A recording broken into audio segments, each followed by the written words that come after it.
Guarantee ಟೀಕೆಗೆ ಸಚಿವ Chaluvarayaswamy counter ಕೊಟ್ಟಿದ್ದಾರೆ. ಗ್ಯಾರಂಟಿನೂ ಕೊಡ್ತೇವೆ, ಅಭಿವೃದ್ಧಿಯನ್ನೂ ಮಾಡ್ತೇವೆ.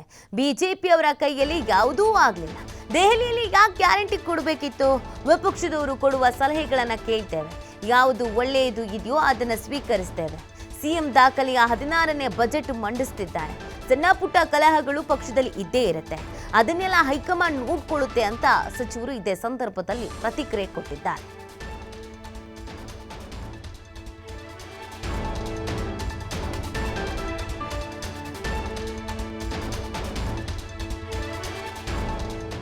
ಗ್ಯಾರಂಟಿ ಯೋಜನೆಗಳಿಗೆ ಸಂಬಂಧಪಟ್ಟಂತೆ ಬಿಜೆಪಿಯವರು ಒಂದಷ್ಟು ರೀತಿಯಾದಂಥ ಪ್ರತಿಕ್ರಿಯೆಗಳನ್ನು ಕೊಡ್ತಾ ಇದ್ದಾರೆ. ಮೊದಲಿನಿಂದಲೂ ಕೂಡ ಅದರ ಅವಶ್ಯಕತೆ ಇರಲಿಲ್ಲ. ಗ್ಯಾರಂಟಿಯಿಂದ ಸರ್ಕಾರದ ಬೊಕ್ಕಸಕ್ಕೆ ಕಡಿವಾಣ ಬೀಳುತ್ತೆ, ಸಮಸ್ಯೆ ಆಗತ್ತೆ, ಈ ಥರದನ್ನು ಹೇಳ್ಕೊಂಡು ಬರ್ತಾ ಇದ್ರು.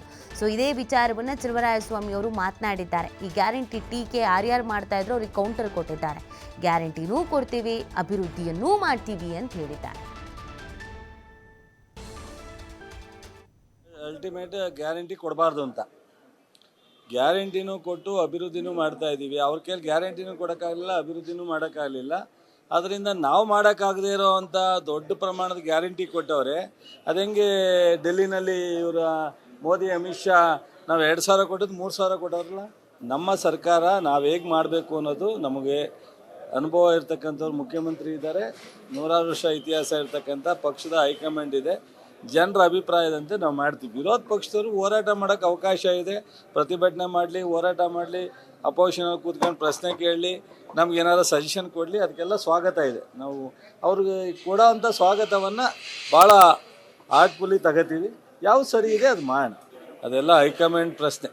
ಈಗ ನಮ್ಮ ಮುಖ್ಯಮಂತ್ರಿಯವರು ಒಂದು ಇತಿಹಾಸ, 16ನೇ ಬಜೆಟ್ ಮಂಡಿಸ್ತಾ ಇದ್ದಾರೆ 17ನೇ ತಾರೀಕು. ಅದ್ರ ಬಗ್ಗೆ ಎಲ್ಲ ದೃಷ್ಟಿ ಇದೆ. ನಮಗೆಲ್ಲ ಅದ್ರ ಬಗ್ಗೆ ಹೆಮ್ಮೆ ಇದೆ, ಖುಷಿ ಇದೆ. ಇಷ್ಟೊಂದು 56,000 ಕೋಟಿನ 5 ಗ್ಯಾರಂಟಿ ಕೊಡೋದ್ರ ಮೂಲಕ ಕೊಟ್ಟು ಒಳ್ಳೆ ಬಜೆಟನ್ನು ಮಂಡಿಸ್ತಾರೆ ಅನ್ನೋ ಒಂದು ಆತ್ಮವಿಶ್ವಾಸದಲ್ಲಿ ನಾವು ಅದ್ರ ಕಡೆ ಗಮನ ಹರಿಸ್ತಾ ಇದ್ದೀವಿ. ಈ ಮೀಟಿಂಗು, ಸಣ್ಣ ಪುಟ್ಟ ಕದನ, ಇದನ್ನೆಲ್ಲ ನಮ್ಮ ಹೈಕಮಾಂಡು ಗಮನಿಸ್ತಿದೆ, ಅದು ನೋಡ್ಕೊಳ್ಳುತ್ತೆ.